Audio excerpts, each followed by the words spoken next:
రండమ్మ రండి, ఏదో చూడండి చేను ఎవరు సల్లోళ్ళు పట్టుకుని పీకండి ఇంకా. ఏమత్తా మంచి పీకనకి కన్నాడు అట్లా మాట్లాడితే నాకు మెంటల్ వస్తుంది చూడే. ఒరే బాడోడా, ఆయన పత్తికట్ట పెరగమని చెప్పిండేది.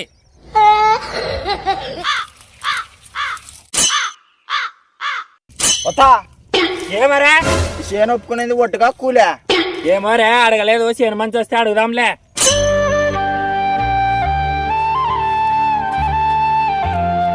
రండమ్మో నీళ్ళు రండి.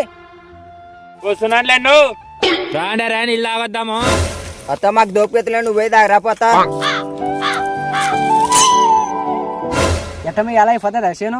అయిపోతుందన్న, పిల్లలు గట్టిగా ఉండదు అంటున్నారు. అయిపోతుందో లేదో ఎట్టన్నా మాకు ఇది కూలే ఒట్టుగా.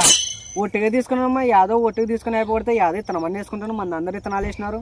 గాలేలన్నా పచ్చి చేను గట్టిగా ఉంది, పిల్లనాళ్ళు పెరగలేరు. మరి ఎట్టమ్మా కూలీ పెరుకుతారా? మరి ఏం చేస్తాంలే అన్న, కూలే పెరగతాం. లేండి రే, కూలేనంటే చూడండి బిరిబిరి పెరకండి. ఏమత్త కూలీ కదా ఏంటి అట్లా అవసరిస్తున్నావు? ఏమో లేలే, చేను మంచిగా ఆమెకి ఏమన్నా ఉంటుంది లేలే, అంత లేని అట్లా అవసరిస్తుందా? కారే బాడడానికి వెళ్ళారా, ఊర్లో ఎట్టి తిరుగుతుండారా అని పత్తి కట్టు పెరక నీకని తోలుకొస్తే సేనోనికి నాకు అక్కడ సంబంధం అంట కడతారా? రోడ్లకి కూర్చోలు పోయి బాడడం వల్ల ఆగానరే.